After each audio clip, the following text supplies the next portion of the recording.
Welcome to Proclaiming Justice, a podcast from PJTN that focuses the light of truth on vital issues in today's headlines that impact every American.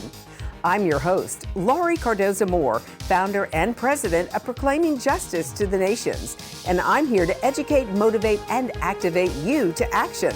I want to arm you with the truth and the facts you'll need to fight and preserve our constitutional republic and uphold the Judeo-Christian values our nation was founded upon.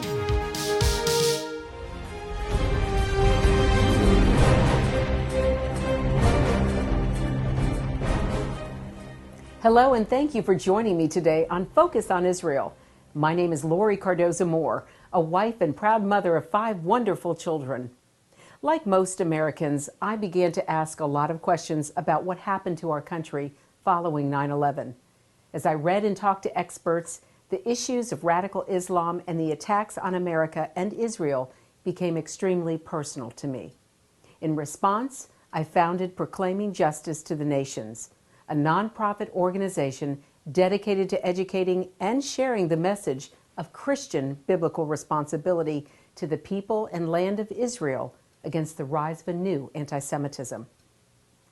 In this series, Focus on Israel, I want to share with you what I've learned through my research and meetings with experts in their respective fields.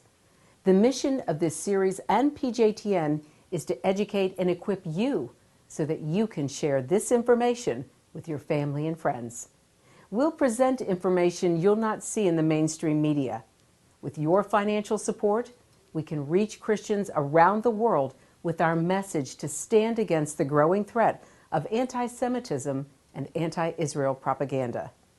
I believe it is so very important that at this critical time in history, we must turn our focus on Israel. Now, if you've missed any of our past programs, you still have a chance to review our most recent ones on the PJTN website. I also highly recommend that you purchase the DVDs of our past programs, as most are no longer in the online archive. Every lesson covers a specific topic, and each contains a wealth of information. Plus, each features interviews with numerous experts, including theologians, rabbis, pastors, political leaders, historians, and prominent archaeologists, many of them from Israel. Each program makes a great group study source to share with your family, friends, home group, or church. So please consider how you can make a difference and spread the word. On our program today, we're going to be examining the threat of radical Islam, often referred to as Islamofascism. The war against this antichrist foe wages daily worldwide. Our greatest ally, Israel, is on the front line in this war on terror. To stand with Israel is truly in our best interest, as a weakened Israel means emboldened Islamist regimes and the spread of radical Islam. Our next video is one of PJTN's award-winning documentaries. Lest We Forget was a featured documentary short film at the 2006 Liberty Film Festival. This strong wake-up call about the 9/11 attacks on America draws the clear parallel between current Islamofascism and the Nazis' rise to power in the 1930s. It's a warning we must not forget.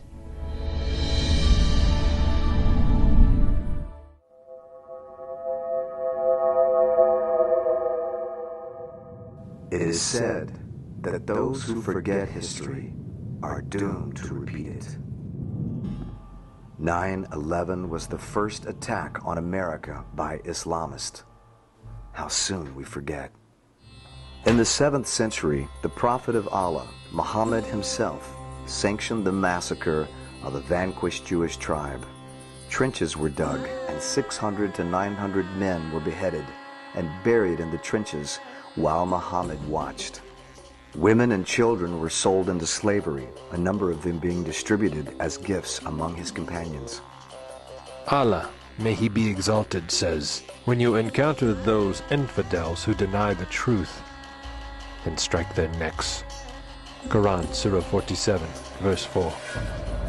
Recent jihad-inspired decapitations by Muslims have occurred across the globe, sanctioned by core Islamic sacred texts and classical Muslim jurisprudence. These acts supplant the sixth pillar of Islam that says, violence is holy. The core belief? Destroy all things infidel. Destroy by any and all means possible, whether in direct conflict, through deceit, or as a martyr of the faith.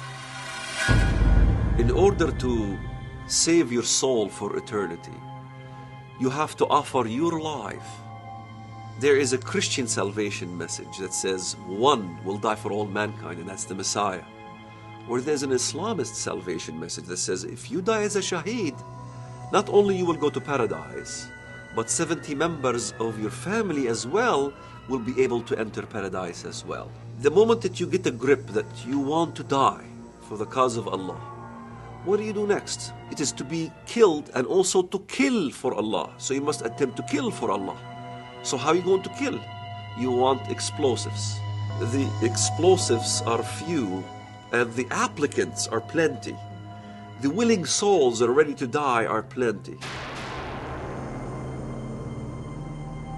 To understand Islam, we must examine the moral code taught by Muhammad. A moral code is a set of values chosen to guide our thinking and behavior. In Western society, every thought or action which tends to support human life is considered good, while any action that tends to threaten it is considered bad. In Islam, the standard of the good is entirely different. Its core value is the spread of Islam. Every thought or action which tends to support the spread of Islam is good, while any action that tends to oppose it is considered bad. It is for this reason that a terrorist can look at himself in the mirror and smile. According to his moral code or his standard of the good, murder and mayhem in support of the spread of Islam is good. Their underlying doctrine is quite literally genocidal with respect to Shiite Muslims, Jews, homosexuals, and apostates. And it's incredibly repressive of everyone else, terribly repressive of women, of course, completely hostile to democracy. There are a good number of decent, reasonable Muslims who want to just worship and live their lives with their families and have decent lives, and are not fanatics, not terrorists. But when one of their imams, one of the imams from, say, the Sufi tradition, or one of the moderate jurisprudential schools like the Hanafis, speaks up and says from a mosque in Cairo or a publication in Beirut that we really have to work with the Christians and Jews, we have to all live together, we're all children of Abraham, we need to go at this sensibly. Within days, you'll have several fatwas come out from radical clerics, several in Saudi Arabia usually, and one or two elsewhere, saying this man is an apostate and must be killed. With such demonic forces loose in the world, we can no longer bury our heads in the sand and ignore the darkness that gathers around us. Freedom is once again contending with the forces of darkness and tyranny. Bin Laden and his terrorist allies have made their intentions as clear as Lenin and Hitler before them. The question is, will we listen? Since 2001, the FBI reports that major terrorist cells still exist in many U.S. urban centers. Several of these cells have been uncovered and cell members arrested. But is this just the tip of the iceberg? It's clear that there are people in this country that have links to al-Qaeda in some shape or form. The FBI and Homeland Security has done an excellent job keeping tabs on some of these people, making it infinitely harder to plan and carry out an attack here in the U.S. Does that mean that we're immune? Certainly not. From recent events in the U.S., Israel, and other parts of the world, it is clear that the terrorists are ramping up their war against Jews and Christians.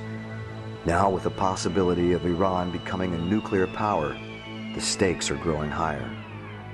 The greatest threat this world faces is the danger of extremists and terrorists armed with weapons of mass destruction. I don't think Americans understand the threat we're facing. The threat we're facing is much graver than what we saw happen on September 11th. That was a a reality check, and I hope it awakens people to the real threat.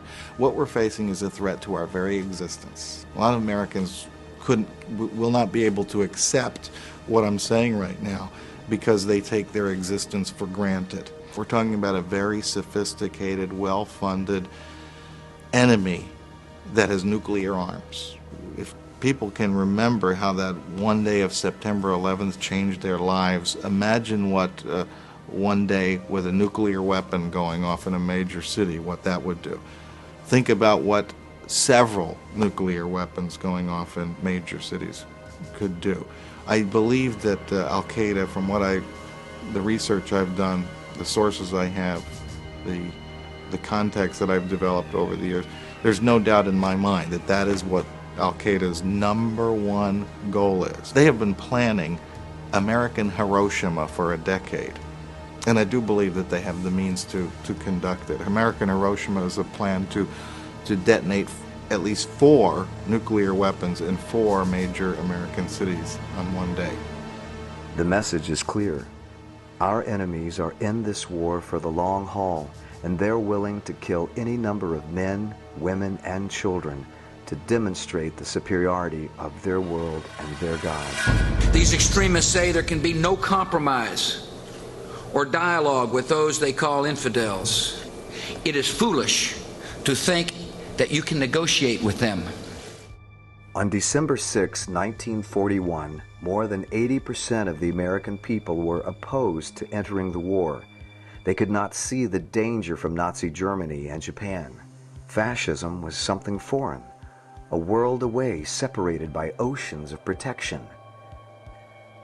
The next day, Americans awoke to the danger they had ignored for too long. Can we afford to fall asleep again? Will it take another 9/11 or something far worse? Today the question is not if, but when. Most Americans and Israelis believe in peace and freedom to live and let live.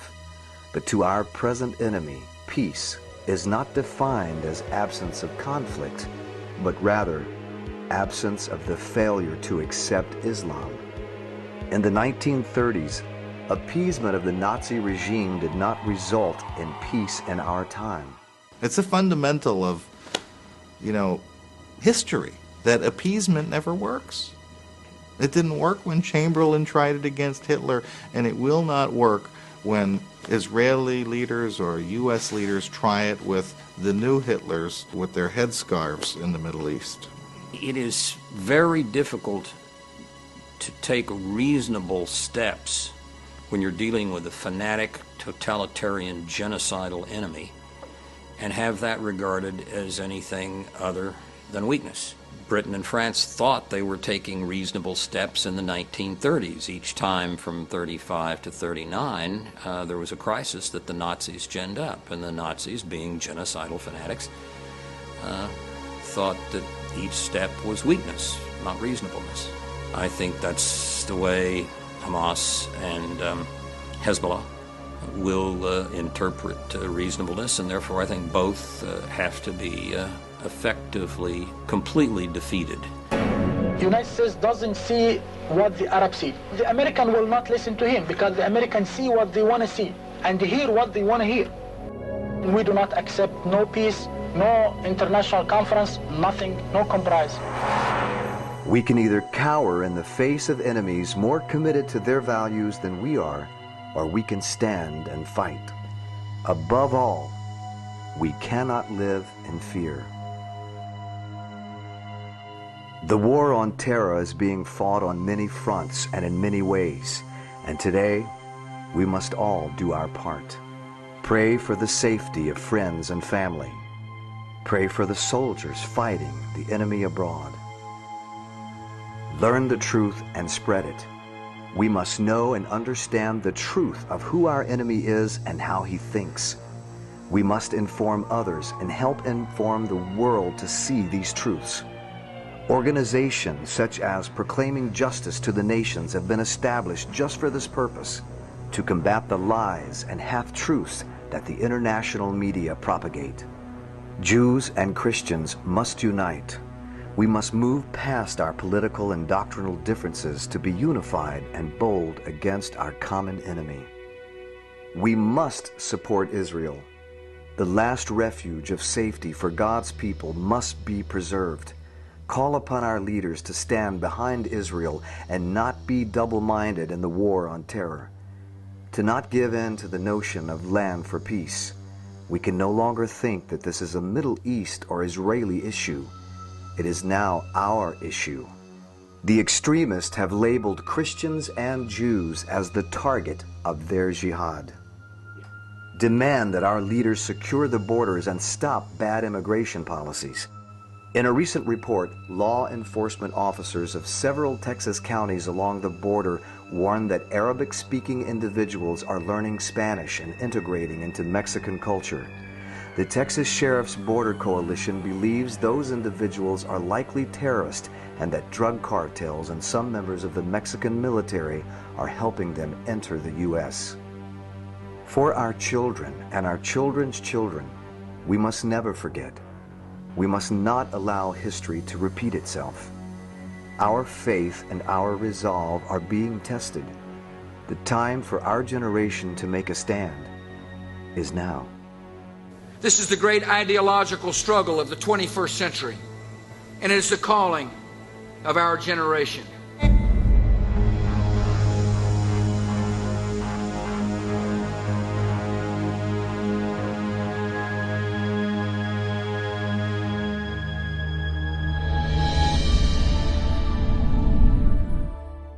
Many world leaders find it easy to blame Israel for all the evils in the Middle East. Some even act and talk as if a new understanding with the Muslim world could be achieved if only we would sacrifice the Jewish state on the altar. This would demonstrate a profound lack of sound judgment. Next up, we'll hear from two men who are experts in foreign policy and the global war on terror. Thomas G. McInerney is a retired United States Air Force Lieutenant General. He is a command pilot with more than 4,100 flying hours, including 407 combat missions during the Vietnam War.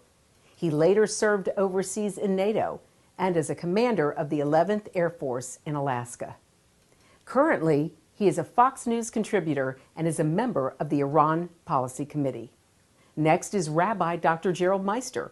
He recently served at the Ministry of Foreign Affairs of the State of Israel as its advisor on Israel-Christian relations.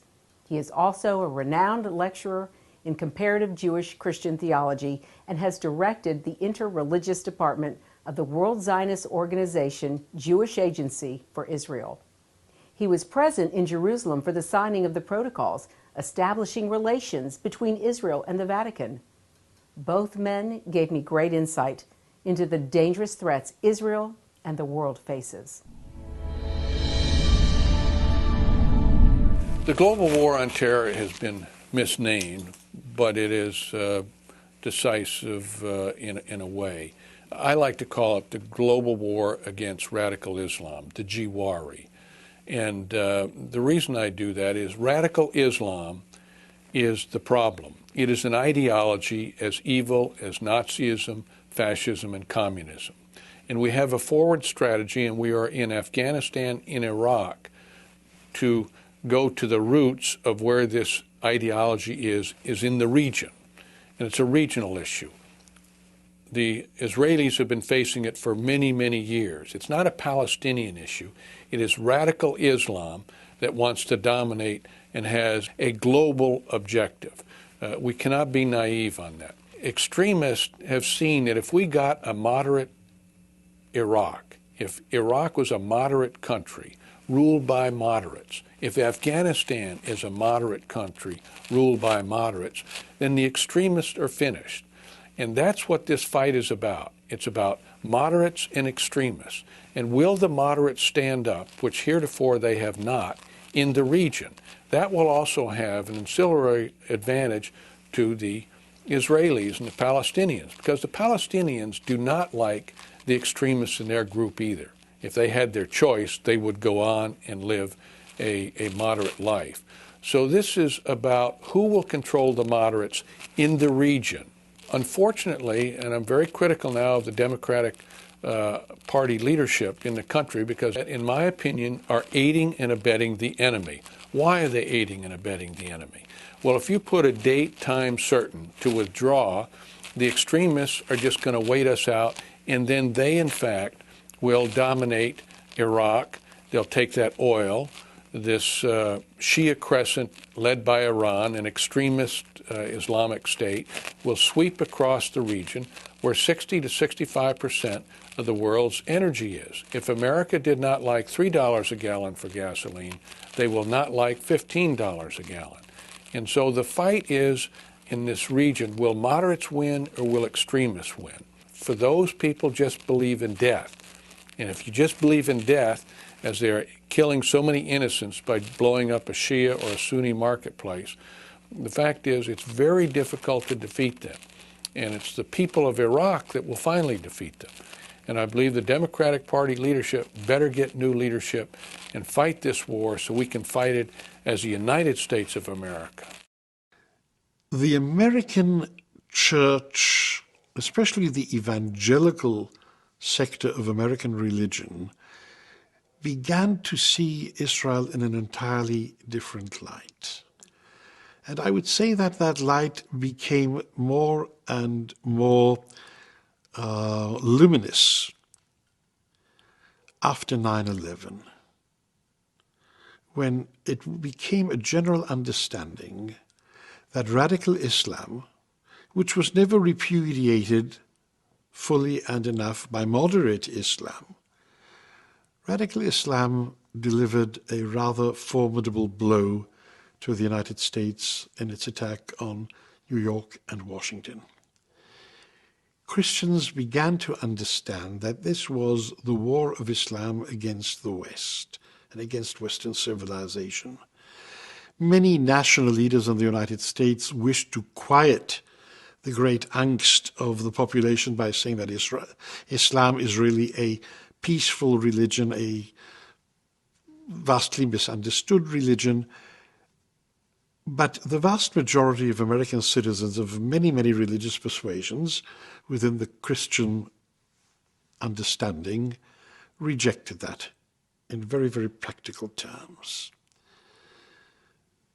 Islam has brought Judaism and Christianity closer together, perhaps under terrible conditions, but nevertheless, this is what it has taken and this is what has occurred, and the result is a greater affinity between Jews and Christians, Israel and Christians. Israelis in the past have tried to see the world very often through American perceptions, because there is in Israel a natural affection for the United States. After all, America has been the most steadfast ally and supporter of the Jewish state. But Israelis also began to realize that America has suffered in a way that Israelis have suffered for many, many years from Arab terror, and that this is the new scourge, this is the new Nazism, the new communism of the 21st century. We must not forget that we are at war. It's a global war. Americans know that, just as our friends around the world proclaimed on 9/11, we are all Americans. So today, we are all Israelis. The time to stand up is now. Be a leader in your community and in your church. One person can make a difference. Get involved with and support pro-Israel organizations such as PJTN. Call your elected officials. Let your leaders hear from you. Visit our website to learn more. Sign up to receive free newsletters, action alerts, daily blogs, and order our films to share with family and friends. I want to thank you for watching our program today. Be sure to join us next week as we'll be focusing on how Christian worship actually began in Jewish synagogues. So please encourage your family and friends to tune in and check the PJTN website for the program schedule. God bless you and thank you for all you do on behalf of your Jewish brethren and all Israel. We'll see you next time on Focus on Israel. To support this program, send your tax-deductible gift to Proclaiming Justice to the Nations, P.O. Box 682711, Franklin, Tennessee 37068. You can also support PJTN online. Visit pjtn.org or call 1-877-873-9020. Anti-Semitism has reached epic proportions, and Israel is now surrounded by nations who seek its destruction. For Israel to lose just one battle would mean losing everything. As Christians, it is our biblical responsibility to stand with our Jewish brethren and Israel. PJTN needs your help to reach more Christians with this urgent message. Please visit our website to become a member today and order our award-winning documentaries. You must decide that you won't be silent. Sign up now at pjtn.org.